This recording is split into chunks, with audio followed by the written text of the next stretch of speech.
Hello dear students, आज जो है इस लेक्चर में हमने जो वेक्टर से रिलेटेड जो भी हमने टॉपिक पढ़ा है, ख़ास तौर से डॉट प्रोडक्ट और क्रॉस प्रोडक्ट से जो भी हमने कॉन्सेप्ट पढ़ा है या समझा है, उसमें हम PYQ लेके आए हैं। जो भी प्रीवियस ईयर जो भी क्वेश्चन आया डिफरेंट एग्जामों में, उसके क्वेश्चंस कुछ यहाँ पे हम लोग प्रैक्टिस करेंगे। तो ये सबसे पहला क्वेश्चन क्या कह रहा है, ये देखते हैं कि find the dot product of ये vector equals to 2i plus 3j minus K and B vector equals to i minus 2j plus 4k। इसका क्या कह रहा है, डॉट प्रोडक्ट। और मैंने आपको डॉट प्रोडक्ट और क्रॉस प्रोडक्ट बताया था। डॉट प्रोडक्ट क्या बताया था कि जब दो वेक्टर का मल्टीप्लिकेशन, क्या है, दो वेक्टर का मल्टीप्लिकेशन से आपको कोई एक स्केलर मिलता है, ऐसे प्रोडक्ट को क्या बोलते हैं, डॉट प्रोडक्ट बोलते हैं। तो डॉट प्रोडक्ट कैसे निकालते हैं, ए वेक्टर इंटू बी वेक्टर का जब डॉट प्रोडक्ट करेंगे तो ए का मैग्नीट्यूड बी का मैग्नीट्यूड इंटू कॉस थीटा। अब यहाँ पे दो वेक्टर का डॉट प्रोडक्ट, मैंने बताया था कि डॉट प्रोडक्ट में जो सेम तरह का यूनिट वेक्टर होता है, यानी i का i के साथ, j का j के साथ, k का k के साथ मल्टीप्लिकेशन क्या होता है, 1 होता है। बाकी i का अगर j के साथ करेंगे या j का k के साथ करेंगे तो मल्टीप्लिकेशन क्या होता है, 0 होता है। तो यहाँ पे a डॉट b वेक्टर का मल्टीप्लिकेशन क्या हो जाएगा, या a वेक्टर क्या है, a vector equals to 2i plus 3j minus k और b वेक्टर इक्वल्स टू क्या है, i minus 2j plus 4k। इसका डॉट निकालना है, ये वेक्टर डॉट बी वेक्टर। तो i का i से मल्टीप्लाई कीजिए, यहाँ पे 2 है और यहाँ पे कुछ नहीं है, तो i के सामने क्या है, 1 है ना। तो 2 इंटू आई, 2 इंटू 1 क्या होगा, 2 होगा, और i into I, I square, इसका मतलब है 1, है ना। i into I 1, j into J 1, तो प्लस माइनस क्या हो जाएगा, ये माइनस हो जाएगा, 3 इंटू 6 हो जाएगा, और ये माइनस प्लस क्या हो जाएगा, माइनस हो जाएगा, और 1 इंटू 4 कितना हो जाएगा, 4 हो जाएगा। तो यहाँ पे कितना हो जाएगा, A vector dot B vector equals to 2 minus 10 equals to कितना हो जाएगा, माइनस 8 हो जाएगा, A vector dot B vector. अब ये इसमें कोई डायरेक्शन नहीं है क्योंकि आपका स्केलर क्वांटिटी है, क्योंकि जो दो वेक्टर का मल्टीप्लिकेशन से क्या मिलता है आपको, अगर स्केलर मिलता है तो वो डॉट प्रोडक्ट है। तो आपका डॉट प्रोडक्ट ही निकालने को है, तो स्केलर है ना, तो नंबर है। ठीक है, ये सेकंड क्वेश्चन देखते हैं। सेकंड क्वेश्चन क्या कह रहा है कि find the torque of a force, F vector दे रखा है minus 3i plus J plus 5k acting at the point of R. जो पोजीशन वेक्टर दे रखा है वो 7i plus 3j plus k दे रखा है। तो देखिए टॉर्क का फॉर्मूला क्या होता है, टॉर्क का फॉर्मूला जो है वो होता है r क्रॉस f, यानी ये क्या है, फोर्स वेक्टर क्वांटिटी है और पोजीशन वेक्टर क्या है, एक वेक्टर है, और टॉर्क भी एक वेक्टर क्वांटिटी है। तो इसका मतलब है जो टॉर्क निकालना है वो कौन सा प्रोडक्ट होगा, क्रॉस प्रोडक्ट से। कौन सा, क्रॉस प्रोडक्ट। अब क्रॉस प्रोडक्ट मैंने भी बताया था कि दो वेक्टर अगर दिया हुआ हो और दो वेक्टर का क्रॉस प्रोडक्ट निकालना है तो कैसे हम कैलकुलेट करते हैं। तो सबसे पहले इसका फॉर्मूला देख लीजिए, ए क्रॉस बी, अगर दो वेक्टर का क्रॉस प्रोडक्ट निकालना है, ए का मैग्नीट्यूड बी का मैग्नीट्यूड इंटू साइन थीटा, और इसका अगर डायरेक्शन निकालना है तो यूनिट वेक्टर से मल्टीप्लाई कर देंगे। ठीक है, तो यहाँ पे ये क्रॉस बी करना है, यानी टॉर्क निकालना है, torque equals to r cross F. और मैंने बताया था कि दो वेक्टर का क्रॉस प्रोडक्ट कैसे करते हैं, डिटर्मिनेंट मेथड से। कैसे निकालते हैं, मैंने बताया था कि यहाँ पे i लिखिए, यहाँ पे j लिखिए और यहाँ पे k लिखिए। पहले r क्या है, पहले क्या है, r क्रॉस f, यानी पोजीशन वेक्टर का क्रॉस प्रोडक्ट करना है फोर्स वेक्टर, इससे फोर्स से। तो i का, यानी पोजीशन वेक्टर का i कंपोनेंट क्या है, 7 है, 7, और आपका j क्या है, 3 विथ साइन रखना है, और k क्या है, 1 है। उसके बाद आइए आप क्या, f में r क्रॉस f, f का i क्या है, माइनस 3i, उसका j क्या है, 1 है, और k क्या है, 5। ठीक है, ये आपका डिटर्मिनेंट बन गया। और मैंने बताया था कि कैसे सॉल्व करते हैं इसको। पहले i, जब i लेंगे तो ये वाला, यानी ये कॉलम और ये आपको रो छोड़ देना है, 3, 1 और 1 5 का मल्टीप्लिकेशन करना है, यानी ऐसे। तो 3 इंटू 5 कितना हो जाएगा, 15, और 1 इंटू 1 ये विथ माइनस 1 इंटू 1 कितना हो जाएगा, 1 हो जाएगा। और मैंने बताया था कि j के साथ माइनस हमेशा होता है। इसका कैसे करते हैं, m into n, m plus n power minus 1 की पावर m प्लस n से करते हैं। तो आपको बस ये याद रखना है कि i के साथ पॉजिटिव होता है, j के साथ नेगेटिव होता है, और जब j लेंगे तो j जब लेंगे तो ये यानी ये कॉलम और ये रो आपको छोड़ देना। तो 7, 1 और माइनस 3, 5, तो 7 इंटू 5 कितना हो जाएगा, 35। ठीक है, कितना होगा, 35, और आपका माइनस 3 इंटू 1, और यहाँ पे ऑलरेडी माइनस है तो माइनस माइनस क्या होगा, पॉजिटिव हो जाएगा। क्लियर, और k के साथ पॉजिटिव, तो k जब k लेंगे तो ये कॉलम और ये रो छोड़ देना आपको, 7, 3 माइनस 3, 1 आपको कैलकुलेट करना है। तो 7 इंटू 1 कितना हो जाएगा, 7 हो जाएगा, और 3 इंटू 3 कितना हो जाएगा, माइनस 9 और माइनस माइनस प्लस हो जाएगा। तो ये कितना हो जाएगा बताइए, ये आपका 15 माइनस 1 14i हो जाएगा, और ये कितना होगा 38 माइनस ऑफ 38j, और यहाँ पे क्या होगा प्लस 16k। तो R क्रॉस F को ही टॉर्क बोलते हैं। Find the torque of the force.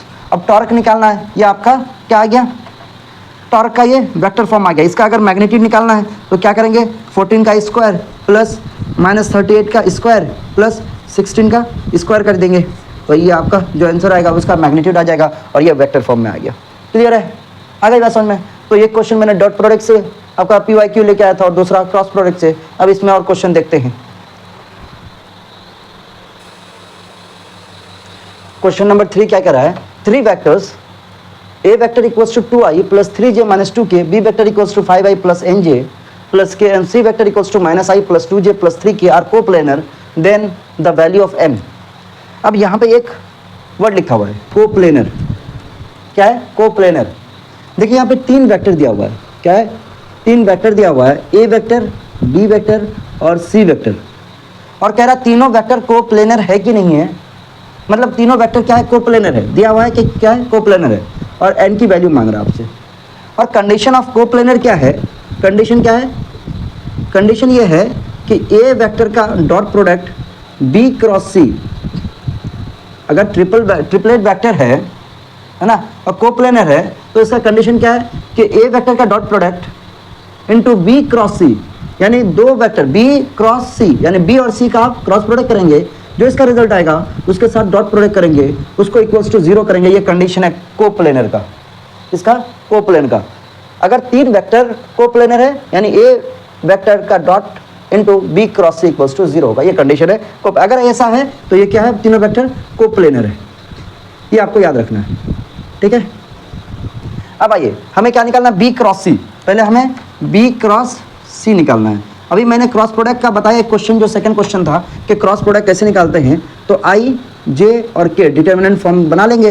तो अब B क्रॉस C, B क्या है, ये I का क्या मैग्नीट्यूड है 5, J का मैग्नीट्यूड n, और K का क्या है 1, और C का I के साथ मैग्नीट्यूड -1, और ये 2, और यहाँ पे K का मैग्नीट्यूड कितना है 3। यानी B क्रॉस C का हमने क्या बना लिया, एक डिटर्मिनेंट फॉर्म बना लिया। इसको हम B cross C vector form में लिखेंगे। B क्रॉस C कितना आ जाएगा, पहले जब I लिखेंगे तो ये रो और ये कॉलम छोड़ देंगे, तो 3n into -2 minus of J, जब J लेंगे तो ये कॉलम छोड़ देंगे, ये रो छोड़ देंगे, तो 5 इंटू 3 15, और -1 इंटू 1 कितना आ जाएगा +1 प्लस K। जब K लेंगे तो क्या हो जाएगा, ये कॉलम और ये रो छोड़ देंगे, तो 5 इंटू 10 कितना हो जाएगा, 5 इंटू 2 कितना हो जाएगा 10, और -1 इंटू n प्लस n, ठीक है। तो इसको सॉल्व कर लीजिए आप, B क्रॉस C, तो ये कितना हो जाएगा, I vector 3n minus 2 minus of 15 plus 1 16j, और प्लस क्या हो जाएगा K इंटू 10 प्लस n, यानी ये B क्रॉस C निकल गया। क्या निकल गया, B क्रॉस C। अभी हम कोप्लेनर का कंडीशन बताया कि जब B क्रॉस C आप कैलकुलेट करेंगे तो उसके साथ डॉट प्रोडक्ट कर देंगे, किसके साथ, A वेक्टर के साथ, यानी A vector dot B cross C। अब यहाँ से आप डायरेक्ट कैलकुलेट कर सकते हैं। A वेक्टर क्या है, यहाँ पे A वेक्टर हम लिख लेते हैं कि A वेक्टर जो है डॉट प्रोडक्ट A वेक्टर क्या है बताइए, 2i 3j माइनस 2k का डॉट प्रोडक्ट करना है, किससे, इसके साथ 3n minus 2i minus of 16j plus k into 10 plus n equals to क्या हो जाएगा, 0 हो जाएगा। तो i को i के साथ मल्टीप्लाई करना है, i के साथ i का मल्टीप्लाई, तो ये 2 है, तो 2 इंटू i इंटू i 1 हो जाएगा, 2 इंटू 3n माइनस ऑफ 2, ठीक है। और प्लस यहाँ पे प्लस है, यहाँ पे j के साथ माइनस है, तो प्लस माइनस माइनस 3 इंटू 6 48, और यहाँ पे माइनस है और यहाँ पे प्लस है, तो माइनस ऑफ 2 इंटू k क्या होता है 1 होता है, तो 2 into 10 plus n equals to क्या हो जाएगा, 0 हो जाएगा। तो कैलकुलेट कीजिए इसको, कितना हो जाएगा, 6n minus 4 minus 48 minus of 20 minus of 2n equals to 0। तो ये कितना हो जाएगा बताइए, ये हो जाएगा आपका 4n, ये आपका 6n से 2n चला गया तो कितना हो गया 4n, और ये आपका हो जाएगा कितना हो जाएगा 52, और 52 और ये 72 इक्वल्स टू 72। देखिए ये माइनस में है सब, तो ये 48 और 4 कितना हो जाएगा 52, और 52 और 20 72 इक्वल्स टू 0। तो यानी 4n इक्वल्स टू कितना हो जाएगा 72, तो n की वैल्यू कितना आ जाएगा 72/4, यानी कितना हो जाएगा 18। तो n की वैल्यू कितना आ गया 18। ये बहुत अच्छा क्वेश्चन है, ये आपका याद रखिएगा। अगर कोई ट्रिपलेट वेक्टर दे रखा है तो कंडीशन क्या है कोप्लेनर का, ए वेक्टर डॉट बी क्रॉस सी। ये बहुत अच्छा इंपॉर्टेंट क्वेश्चन है, क्लियर है। आइए नेक्स्ट क्वेश्चन देखते हैं। क्वेश्चन नंबर 4 क्या कह रहा है कि एक वेक्टर दे रखा है p vector equals to 3i minus 2j plus k और q vector equals to lambda i plus j plus 2k if p vector perpendicular to q vector find the value या फाइंड लैम्डा। लैम्डा की value क्या होगी। देखिए जब कोई दो vector perpendicular होता है तो इसका मतलब ये है कि उसके बीच में थीटा की वैल्यू कितनी हो जाएगी 90।